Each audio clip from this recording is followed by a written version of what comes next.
Bonjour mes amis, je m'appelle Jean-Pierre. Avant de plonger dans ce qui me ronge le cœur aujourd'hui, s'il vous plaît, abonnez-vous à cette chaîne car nous avons besoin de rester soudés face à la tempête qui arrive. Je vous parle depuis mon salon, là où j'ai passé les 40 dernières années de ma vie. À 67 ans, après avoir servi mon pays avec fierté, je me retrouve face à un mur invisible, mais terrifiant. Vous êtes-vous déjà senti totalement impuissant devant votre propre avenir financier personnel? Regardez bien cet endroit, c'est tout ce qu'il me reste. J'ai cotisé toute ma carrière, j'ai respecté chaque règle imposée par l'État, croyant fermement à cette promesse d'une retraite paisible et digne. Pourtant, la réalité est devenue une insulte quotidienne à mes années de sueur. Ma pension est fixe, gravée dans le marbre d'une administration froide, alors que tout le reste s'envole autour de moi. Comment est-ce possible de travailler dur toute une vie pour finir par compter ces précieux centimes pour une simple miche de pain? Alors, j'ai sorti ma calculatrice, comme je le fais chaque début de mois avec une angoisse qui me tord les entrailles. Les chiffres ne mentent jamais, contrairement aux politiciens. L'inflation n'est pas un mot savant pour moi, c'est le froid qui s'installe dans mes os, car chauffer cette vieille maison est devenu un luxe inaccessible. Mes économies fondent plus vite que la neige au printemps, dévorées par des taxes et des factures énergétiques délirantes. Est-ce là le prix réel de notre loyauté envers le système actuel? Je ressens une honte profonde, une vulnérabilité que je n'aurais jamais imaginée à mon âge. On nous traite comme des variables d'ajustement, des résidus d'un passé dont ils ne savent plus quoi faire. Pourquoi devrions-nous nous sentir coupables de ne plus pouvoir suivre le rythme effréné d'un marché immobilier devenu fou? Le système a cassé le contrat social que nous avions signé avec notre sang et nos larmes. Je ne suis plus qu'un simple numéro de dossier ignoré par une bureaucratie sans visage et sans âme. Maintenant, je refuse de me laisser broyer en silence dans ce coin perdu de banlieue où personne ne me voit. Cette maison, qui était mon sanctuaire autrefois, est devenue ma prison financière. Je regarde mes mains marquées par le travail et je refuse de les utiliser pour remplir encore plus les coffres d'un État qui m'abandonne. Ce soir, j'ai décidé de rompre avec cette spirale de désespoir. Si le monde que j'ai connu s'effondre, je vais en construire un nouveau à ma propre mesure humaine. C'est une sensation d'exclusion sociale qui vous frappe en plein cœur au moment où vous devriez enfin goûter au repos. Vous savez, mes voisins passent devant ma grille sans me regarder, trop occupés par leur propre survie, ignorant que le sol se dérobe aussi sous leurs pieds fatigués. Dans la suite de cette série, je vous montrerai comment j'ai commencé à liquider mon passé pour financer ma liberté. Mais je ne suis pas encore mort, et ma colère est devenue ma boussole fiable. À la prochaine, relevons-nous ensemble. Bien, il faut que je vous dise comment tout a basculé vers cet étouffement permanent. On nous parle de progrès, mais moi je ne vois que des chaînes qui se resserrent chaque matin sur mes épaules fatiguées. Les prix à la pompe et au supermarché sont devenus des agressions directes contre ma dignité de retraité. Chaque ticket de caisse est un rappel brutal que ma vie de labeur ne vaut plus rien aux yeux des technocrates parisiens. Comment est-ce possible de se sentir étranger chez soi? Regardez ces taxes foncières qui explosent sans aucune logique apparente pour nous, les petites gens du pays. On nous explique que c'est pour financer des services que je ne vois même plus passer dans ma rue délaissée. J'ai payé ma maison 2 fois avec les intérêts. Et maintenant l'État me demande un loyer perpétuel pour avoir le droit de rester entre mes propres murs. Est-ce vraiment cela, la propriété privée dont on nous rebat les oreilles depuis l'école primaire? C'est du vol organisé. Ensuite, il y a ces fameuses règles de zonage qui tombent comme des couperets administratifs sur nos modestes jardins. Je voulais simplement installer quelques panneaux solaires et un récupérateur d'eau pour réduire mes factures étouffantes, mais la mairie a dit non. Trop visible, pas aux normes, pas assez moderne pour l'image de la commune, paraît-il. Ils préfèrent nous voir dépendants de leur réseau coûteux et fragile plutôt que de nous laisser une once de véritable autonomie énergétique. Pourquoi tant de contrôle absurde? Je me sens comme un paria, un déchet d'une époque révolue que l'on essaie de cacher sous le tapis. J'ai suivi toutes les règles. J'ai cotisé pendant 40 ans sans jamais râler, croyant fermement au contrat social. Et pourtant, aujourd'hui, Le regard des jeunes cadres qui s'installent ici est plein de mépris ou d'indifférence glacée. Ils ne voient qu'un vieux monsieur qui ralentit leur marche forcée vers une croissance vide de sens. Suis-je devenu un échec simplement parce que je refuse de consommer? L'inflation n'est pas un graphique à la télévision, c'est le froid qui s'insinue dans ma cuisine parce que le gaz est trop cher. Je vois mes économies s'évaporer comme de la brume au soleil, dévorées par une machine monétaire que je ne maîtrise absolument pas. Les banques se gavent sur notre dos pendant que nous comptons les centimes pour un morceau de viande de qualité. C'est une trahison pure et simple de la part de ceux qui devaient protéger notre monnaie et notre avenir. On nous impose des normes environnementales que nous sommes les seuls à devoir payer au prix fort. Ma vieille voiture diesel, celle qui m'a emmené au travail pendant 15 ans, est maintenant interdite en ville.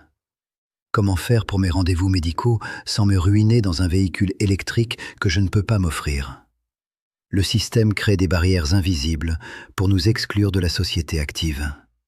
C'est une forme de ségrégation économique qui ne dit pas son nom. Une punition pour notre fidélité passée. Parfois, je reste assis dans le noir pour économiser l'électricité et je me demande où est passée ma liberté. J'ai servi mon pays, j'ai porté l'uniforme avec fierté et maintenant je dois quémander des aides sociales pour survivre. Cette bureaucratie est une muraille de verre faite de formulaires impossibles et d'attentes téléphoniques interminables. Ils veulent nous décourager, nous faire abandonner la lutte par épuisement nerveux et moral. Mais ils ne connaissent pas la ténacité d'un homme qui n'a plus rien à perdre aujourd'hui. La solitude est devenue ma compagne de tous les instants dans ce quartier qui ne me reconnaît plus. Les commerces de proximité ferment les uns après les autres pour laisser la place à des agences immobilières agressives. Tout est fait pour nous pousser vers la sortie, vers des mouroirs dorés où nous ne dérangerons plus personne. Le système veut uniformiser nos vies, supprimer nos particularités et nous transformer en simples unités de consommation dociles. Je refuse catégoriquement de devenir un numéro sans âme dans leur grand inventaire. Pourquoi est-ce que cultiver mes propres légumes devient un acte de rébellion aux yeux des autorités locales? Les règlements sanitaires et les taxes sur les abris de jardin sont des freins à notre survie élémentaire.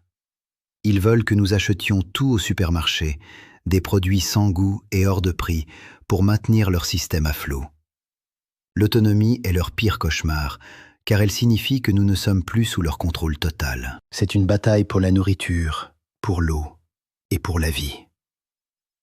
L'autre jour, j'ai reçu une énième mise en demeure pour un retard de paiement insignifiant sur une taxe obscure. Le ton employé était celui d'un maître s'adressant à un serviteur fautif, sans aucune humanité. Voilà comment on traite ceux qui ont bâti ce pays avec leur sang et leurs larmes pendant des décennies. La fracture sociale n'est pas un slogan, c'est un gouffre qui s'élargit chaque jour sous mes pieds de citoyens trahis. Est-ce cela le remerciement pour une vie entière de respect des lois nationales? Le sentiment d'être un outcast me ronge le cœur quand je vois le luxe indécent s'étaler dans les magazines. Pendant que certains spéculent sur l'immobilier, d'autres dorment dans leur voiture par manque de moyens financiers. C'est un monde à l'envers, où la valeur travail a été remplacée par la valeur spéculative et la tricherie légale. Je me sens étranger à ces valeurs de profit immédiat qui détruisent notre tissu social et nos liens humains. Nous avons perdu le sens du sacré et de la solidarité. Bien, il faut aussi parler de cette pression constante que l'on subit pour tout numériser de force. Plus de guichets humains, plus de visages pour nous écouter, seulement des écrans froids et des codes compliqués. À 67 ans, je me sens handicapé par cette technologie qui est censée nous simplifier la vie. C'est une autre façon de nous mettre sur la touche, de nous dire que nous sommes obsolètes. Le système n'a plus besoin de notre expérience, il veut seulement notre obéissance numérique. La crise n'est pas seulement économique, elle est profondément morale et spirituelle pour ma génération de travailleurs. Nous avons cru en un avenir meilleur, en une justice qui récompenserait l'effort et la loyauté envers la nation. Aujourd'hui, nous constatons avec amertume que les règles ont été changées en plein milieu de la partie sans nous prévenir. Les dés sont pipés et la banque gagne toujours à la fin, peu importe nos sacrifices personnels. C'est une réalisation douloureuse qui demande une réaction immédiate. Comment peut-on parler de démocratie quand les décisions vitales sont prises par des comités anonymes loin de nous? Nos besoins réels sont ignorés au profit de théories économiques abstraites qui ne nourrissent personne dans les campagnes. Je vois mes amis tomber dans la dépression ou l'alcoolisme parce qu'ils ne trouvent plus d'issue à leur précarité. Le système les a brisés, les a vidés de leur substance humaine pour ne laisser que des enveloppes charnelles désespérées. C'est un crime silencieux, commis contre tout un peuple d'honnêtes gens. L'escalade des prix de l'énergie est sans doute la goutte d'eau qui a fait déborder mon vase de patience. Chauffer une seule pièce de ma maison est devenu un calcul financier complexe qui me prive de nourriture saine. C'est un choix entre avoir faim ou avoir froid, une alternative digne du Moyen-Âge en plein XXIe siècle. Les grands discours sur la transition énergétique me font doucement rire quand je vois ma facture doubler chaque année. Ils vivent dans un autre monde. Je me souviens des promesses de nos dirigeants lors des crises précédentes, des mots d'ordre sur l'unité et la solidarité. Tout cela n'était que du vent, des mensonges pour nous maintenir calmes pendant qu'ils vidaient les caisses publiques. Le mépris affiché envers les retraités est une insulte à l'histoire de notre pays et à nos ancêtres. Nous sommes les piliers sur lesquels ils ont construit leur confort, et maintenant ils essaient de nous abattre. C'est une ingratitude systémique qui me donne envie de hurler ma rage. Est-ce que vous comprenez la claustrophobie que l'on ressent quand on ne peut plus se projeter dans l'avenir? Chaque mois est un combat pour ne pas sombrer dans le rouge, pour ne pas perdre ce toit si cher.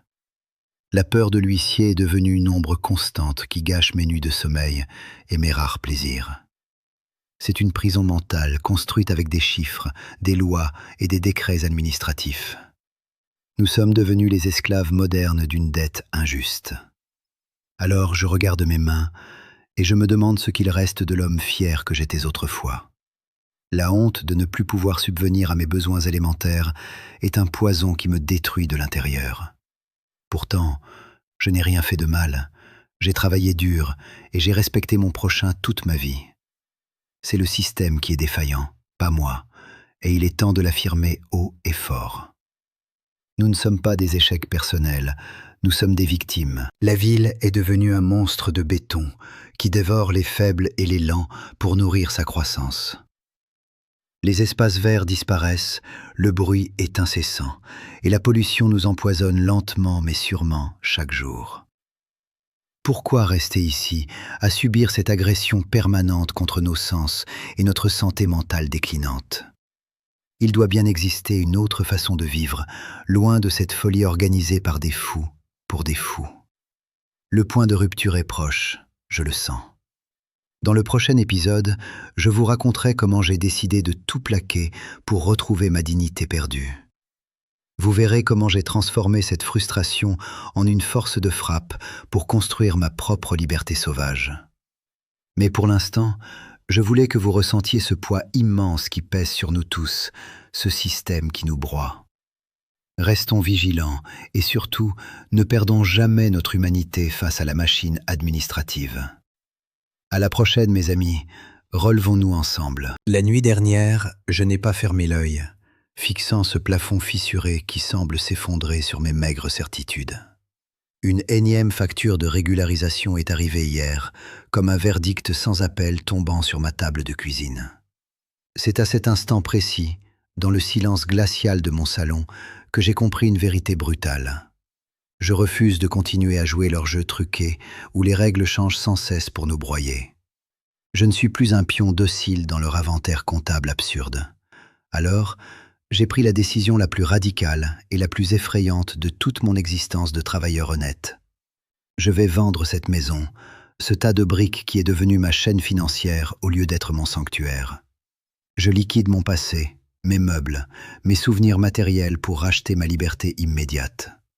C'est un saut dans l'inconnu, certes, mais rester ici à attendre l'huissier serait une mort lente de l'âme. Je préfère le risque du grand large dès demain matin maintenant, pour enfin vivre pleinement ma vie. Vous ne pouvez pas imaginer le soulagement immense qui m'a envahi dès que j'ai prononcé ces mots à voix haute. En renonçant à ce que le système considère comme la réussite, j'ai récupéré ma propre vie et ma dignité d'homme debout. Ils n'auront plus de prise sur moi, car je n'aurai plus besoin de leur crédit, ni de leurs aides humiliantes. Je vais chercher un morceau de terre sauvage, loin des centres urbains corrompus, pour reconstruire une autonomie réelle, durable et surtout très concrète pour mon propre futur. Je sais que beaucoup me traiteront de fou, mais la vraie folie est de persister dans un modèle qui nous affame. Avec l'argent de la vente, je vais financer une vie sobre, résiliente et surtout indépendante de leurs réseaux énergétiques hors de prix. Mes mains, bien que marquées par l'âge, sont encore capables de semer, de bâtir et de protéger ce qui compte vraiment. La peur est là, tapie dans l'ombre, mais elle ne fait plus le poids face à ma détermination de survivant lucide et enfin libre. Avant de partir vers cette nouvelle aventure, je vous en supplie, abonnez-vous pour suivre cette transformation radicale de ma vie. Votre soutien est ma force dans cette transition vers la liberté totale. Dans la prochaine vidéo, je vous montrerai comment j'ai déniché ce petit terrain oublié où je vais poser mes premières pierres. Ne laissez jamais le système vous faire croire que vous êtes fini. Nous avons encore tant à construire pour les générations futures, et notre propre honneur et notre fierté de citoyens libres et enfin debout. Dites-moi dans les commentaires si vous ressentez aussi ce besoin viscéral de tout quitter pour respirer enfin. Vos témoignages sont précieux, car nous ne sommes pas seuls dans cette tempête invisible. Je lirai chacun de vos messages avec attention avant de charger ma voiture pour le grand départ. C'est le début d'une nouvelle ère pour moi, une ère de vérité et de courage pur. À la prochaine, les amis. Relevons-nous ensemble dans ce combat pour la vérité et notre propre dignité, pour toujours et partout dans le pays. Bonjour mes amis, c'est le grand jour, et avant d'entrer dans le vif du sujet, abonnez-vous à ma chaîne pour ne rien rater de cette évasion nécessaire. J'ai enfin signé l'acte de vente définitif de ma maison, après des semaines de paperasse étouffante avec ces notaires sans aucune empathie réelle. C'est un sentiment étrange de voir 40 ans de vie tenir dans quelques cartons empilés à l'arrière d'un vieux fourgon diesel. La liberté commence maintenant, mais elle a un goût amer de sueur et de fatigue. Vendre tout mon mobilier a été une épreuve physique et mentale que je ne souhaite à personne. J'ai organisé des vide-greniers sauvages pour liquider chaque souvenir matériel qui me retenait encore prisonnier de ce système de consommation. Les gens négociaient pour quelques centimes, ignorant que pour moi, chaque objet vendu représentait 1 litre de carburant vers ma nouvelle autonomie sauvage. Ce n'est pas du tout romantique de se séparer de ces livres ou de ces vieux outils durement acquis avec tant de peine. Pour mon véhicule, j'ai passé des nuits entières sur des sites d'annonces à comparer les modèles de fourgons utilitaires robustes. J'ai finalement opté pour un vieux modèle mécanique, sans aucune électronique complexe pour pouvoir le réparer moi-même sur le bord de la route si nécessaire. Ce choix est stratégique, car je refuse de dépendre d'un garage informatique coûteux qui me volerait mes dernières économies de retraité. Chaque joint changé et chaque vidange effectué avec mes propres mains est une petite victoire personnelle aujourd'hui. L'aménagement intérieur a été un véritable chantier de construction miniature et épuisant pour mes vieux os fatigués par l'humidité ambiante. J'ai dû isoler les parois avec du liège naturel et construire des rangements solides pour mon matériel de survie élémentaire. Ce n'est pas une caravane de vacances luxueuse, mais un poste de commandement mobile conçu pour durer face aux intempéries. On fait des erreurs de calcul, on se cogne partout. Mais on apprend que la vraie liberté exige une rigueur technique absolue. La première nuit sur la route a été un choc thermique brutal que je n'avais pas totalement anticipé malgré mes recherches. Dormir sur une aire de repos anonyme, avec le bruit des camions en fond sonore, n'a rien de glamour ou de poétique. On réalise soudainement qu'on n'a plus de radiateur électrique pour compenser la chute des températures extérieures. Mais au réveil, en buvant mon café noir, j'ai senti une clarté d'esprit que je n'avais plus ressentie depuis mon service militaire. La gestion de l'eau et de l'énergie est devenue ma nouvelle obsession quotidienne et logistique très complexe. Je dois calculer chaque litre utilisé pour me laver ou cuisiner, car les sources gratuites sont de plus en plus rares et surveillées par les autorités. Trouver un endroit discret pour passer la nuit sans être chassé par une patrouille de police est un défi permanent. C'est un travail à temps plein qui demande une vigilance de chaque instant pour ne pas sombrer totalement. Certains pensent que je suis en vacances prolongées, mais ils ne voient pas les heures passées à étudier les cartes topographiques pour éviter les péages. Ma stratégie est de dépenser le moins possible pour préserver mon capital initial destiné à l'achat de ma future terre agricole. Chaque centime économisé sur un repas simple est une pierre de plus pour l'édifice de ma résilience finale. La frugalité n'est pas une punition sociale, c'est une arme de guerre contre le système financier. Les routes de campagne sont mon nouveau bureau et je découvre une France oubliée que les politiciens ne visitent jamais. Je croise d'autres voyageurs silencieux qui partagent mon mépris pour cette bureaucratie étouffante et numérique. Nous échangeons des informations sur les terrains vagues et les sources d'eau potable sans jamais demander la permission à l'État. C'est une fraternité de l'ombre qui se construit lentement, loin des regards indiscrets et des caméras de surveillance urbaine. Nous redevenons enfin des humains. Dites-moi dans les commentaires si vous seriez capable de tout plaquer pour vivre dans quelques mètres carrés de tôle froide.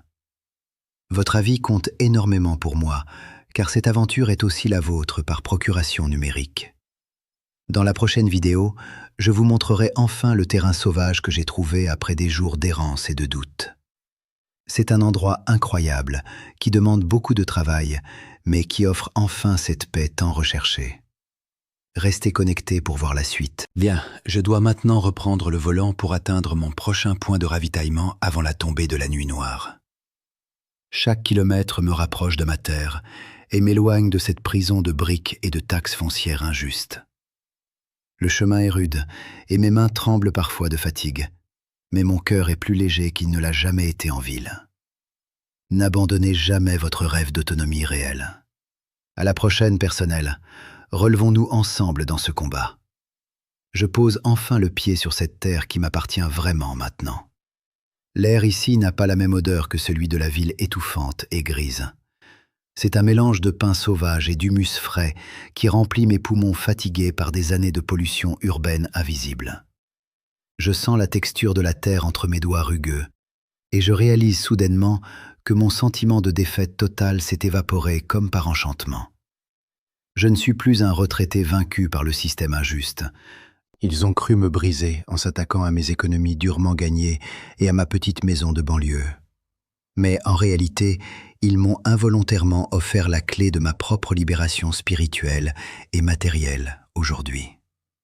Chaque facture impayée et chaque mépris administratif m'ont poussé vers ce moment de clarté absolue et de paix intérieure profonde. Je regarde l'horizon et je vois enfin un but concret pour mes dernières années de vie sur cette planète magnifique. C'est une renaissance authentique et puissante pour moi. Le soleil descend lentement derrière les collines boisées, colorant le ciel de teintes orangées et violettes absolument magnifiques à regarder. Il n'y a plus de bruit de circulation, plus de sirènes de police, seulement le chant des oiseaux et le vent dans les arbres centenaires. Ma véritable richesse n'est plus sur un compte bancaire virtuel contrôlé par des banquiers avides, mais dans cette autonomie que je bâtis chaque jour. Je suis enfin le seul maître de mon temps et de mon destin personnel. Mes amis, la route a été longue et parsemée d'embûches bureaucratiques humiliantes, mais le résultat dépasse toutes mes espérances initiales. Ne laissez jamais personne vous dire que vous êtes trop vieux ou trop faible pour changer votre propre réalité matérielle. Nous avons en nous une force de résilience incroyable que le système essaie désespérément de nous faire oublier pour mieux nous contrôler. La liberté exige du courage et du travail acharné, mais elle est le seul trésor qui vaille vraiment la peine. Dites-moi honnêtement dans les commentaires si vous ressentez aussi cet appel viscéral vers une vie plus simple et plus souveraine aujourd'hui. Partagez votre propre vision de la résilience, car votre voix compte énormément dans notre combat collectif pour la dignité humaine retrouvée. Nous allons continuer à avancer, à apprendre et à construire ce nouveau monde ensemble, loin de leur mépris et de leurs lois injustes. Je vous donne rendez-vous très bientôt pour la suite. À la prochaine, personnel. Relevons-nous ensemble maintenant. Regardez ce que nous avons accompli ici, loin des promesses vides et des contrats sociaux trahis par ceux qui nous dirigent. J'ai compris une leçon fondamentale durant ce voyage solitaire. La véritable sécurité ne réside pas dans les chiffres d'un compte bancaire virtuel ou dans les décrets d'un État lointain. Elle se trouve dans la force de nos mains, dans la précision de nos outils et dans cette terre nourricière que personne ne peut nous voler. Nous avons enfin brisé les chaînes invisibles de la dépendance. Mais l'autonomie n'est pas une affaire d'isolement total dans les bois. C'est aussi une question de solidarité humaine retrouvée. Seuls, on survit péniblement face aux éléments. Mais ensemble, nous créons une citadelle imprenable contre le mépris et l'injustice systémique. La résilience collective est notre arme la plus puissante dans ce monde qui s'effondre sous le poids de sa cupidité. Nous devons échanger nos savoirs, nos graines et nos espoirs pour bâtir une base solide. C'est là que réside notre dignité d'homme enfin libre. Maintenant, je m'adresse directement à vous qui regardez cette vidéo derrière votre écran, peut-être encore prisonnier d'une routine qui vous étouffe. Racontez-moi votre propre histoire dans les commentaires ci-dessous. Partagez vos doutes, vos victoires et vos projets de liberté sauvage. Nous avons besoin d'entendre vos voix pour savoir que nous ne sommes pas des cas isolés dans cette tempête économique. Votre expérience est un trésor précieux qui peut inspirer d'autres personnes à franchir le pas décisif. Unissons nos forces dès maintenant pour changer notre destin collectif. Ce que j'ai commencé ici n'est pas qu'un simple témoignage personnel de retraite difficile. C'est le début d'un mouvement de réappropriation de nos vies. Nous reprenons le contrôle sur notre nourriture, notre énergie et notre temps précieux que le système nous volait chaque jour. Ne laissez plus jamais la peur dicter vos choix ou paralyser votre volonté de vivre debout. Vous possédez une force intérieure qui n'attend qu'un signal pour se manifester concrètement. Soyez fiers de votre désir de souveraineté et de votre dignité humaine retrouvée. Restons soudés, restons vigilants et surtout, n'oublions jamais que notre union fait notre survie réelle face aux crises qui s'annoncent inévitablement.